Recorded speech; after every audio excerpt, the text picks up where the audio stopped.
Assalamualaikum warahmatullahi wabarakatuh. Kembali lagi di channel Khalifah Muda. Apa yang ada di benak pikiran kamu saat mendengar kata santri? Pasti yang kamu pikirkan diantaranya mengaji, salat berjamaah, berpakaian menutup aurat. Sebenarnya, semua hal yang kamu pikirkan tentang santri itu merupakan sebuah kewajiban yang harus dilaksanakan juga bagi kaum yang bukan santri. Karena sebagian umat Islam sudah seharusnya kita menaati perintah Allah Subhanahu wa Ta'ala dan menjauhi larangannya. Namun, dengan kamu masuk pesantren dan menjadi santri, kamu akan lebih optimal dalam melaksanakan hal-hal itu. Karena kamu berada pada lingkungan yang religius. Tapi jangan dikira santri tidak bisa bergaul dan bereksplorasi. Berikut adalah kebiasaan-kebiasaan di pesantren yang bakal kamu rindukan setelah menjadi alumni.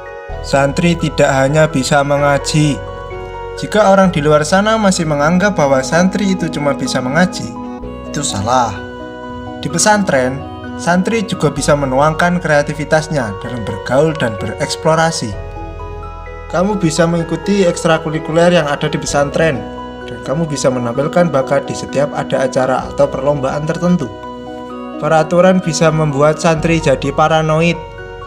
Memang tidak jarang orang paranoid akan tekanan atau peraturan yang ada di pesantren, sehingga memiliki rasa takutan untuk menjadi santri atau ingin segera keluar bagi yang sudah terlanjur menjadi santri.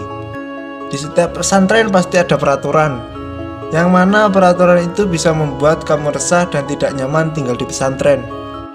Berdasarkan pengalaman saya pribadi, saat pertama kali masuk pesantren memang takut akan peraturan-peraturan yang mengerikan itu. Namun itu hanya ada di bayangan saja. Pada realitanya, alhamdulillah saya menikmati dan waktu 6 tahun saya dihabiskan di pesantren. Melanggar peraturan tak selamanya buruk. Pada dasarnya, melanggar peraturan itu memang tidak baik. Tapi menurut saya pribadi, kamu akan mendapat pelajaran yang besar saat melakukan itu, yaitu pengalaman. Yang saya rasakan saat dulu di pesantren, tidak melanggar peraturan itu rasanya hambar. Kenapa? Ya karena kamu mengikuti alur yang ada, tidak pernah ingin mencoba sesuatu yang baru. Tapi bukan maksud saya mengajari kalian untuk melanggar. Hukum beraneka ragam. Berkaitan dengan peraturan, sudah pasti ada sebuah hukuman bagi santri yang melanggar peraturan. Pada umumnya, tingkat hukuman di pesantren itu ada 3, yaitu ringan, sedang, dan berat. Hukuman ringan misalnya dikaryakan, seperti ditegaskan untuk menghafal surat-surat Al-Quran atau menulis lafaz istighfar sebanyak 1000 kali. Untuk hukuman sedang contohnya seperti digundul, dipulangkan sementara, menanggung beban tugas piket. Sedangkan untuk hukuman berat itu, santri dipanggil orang tuanya dan dipulangkan selamanya. 1 piring berdua. 1 piring berdua ini merupakan istilah yang menggambarkan cara makan santri. Memang benar bahwa santri makan dengan porsi 1 piring berdua, bahkan ada yang memakai 1 nampan untuk berempat hingga berlima.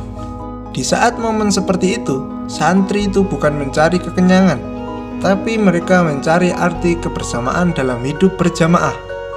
Jadi yang masa bodoh porsi seberapapun, yang terpenting mereka dapat merasakan kebersamaan. Mau mandi perlu mengantri.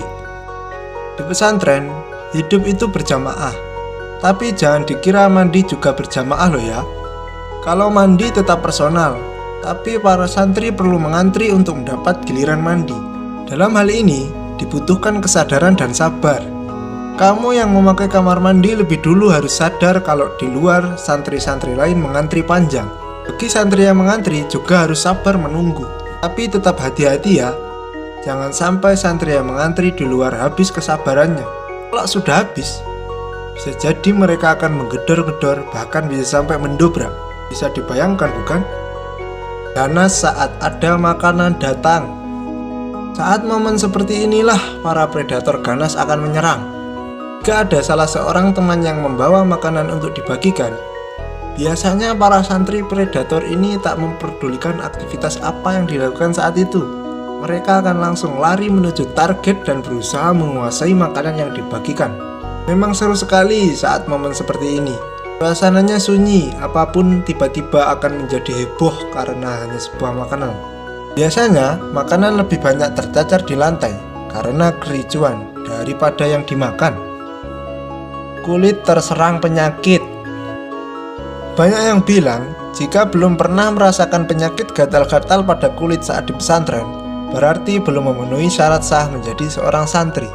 Hal itu menjadi stigma, karena sudah menjadi hal yang wajar seorang santri merasakan penyakit gatal-gatal pada kulit, seperti jamuran dan cangkrangan. Berdasarkan pengalaman saya pribadi, ketika di pesantren kita merasakan gatal-gatal pada karena itu, santri memiliki kebiasaan baru, yaitu galer. Apa itu? Menggaruk bagian ajang cuci mata. Ajang cuci mata ini biasanya dilakukan oleh santri ikhwan, di mana mereka memanfaatkan momen-momen tertentu untuk menikmati pemandangan indah, yaitu memandangi para santri akhwat. Biasanya hal ini dilakukan pada saat rapat organisasi atau pada acara-acara tertentu, di mana santri ikhwan dan akhwan dikumpulkan pada satu tempat. Pacaran syar'i dalam kisah kasih di pesantren. Apaan tuh pacaran syar'i? Tidak ada ya sob pacaran syar'i. Di dalam agama Islam, pacaran tetap menjadi larangan. Ini merupakan sebuah istilah saja. Berdasarkan apa yang dirasakan santri, suka kepada lawan jenis itu wajar. Santri juga manusia, jadi boleh-boleh saja. Nah, kenapa ada istilah pacaran syar'i? Ya karena walaupun berpacaran, asrama memisahkan jarak mereka. Jadi ya perlu sedia kertas atau rim demi menjaga keberlangsungan hubungan mereka dalam berkomunikasi. Ada juga beberapa santri yang nekat.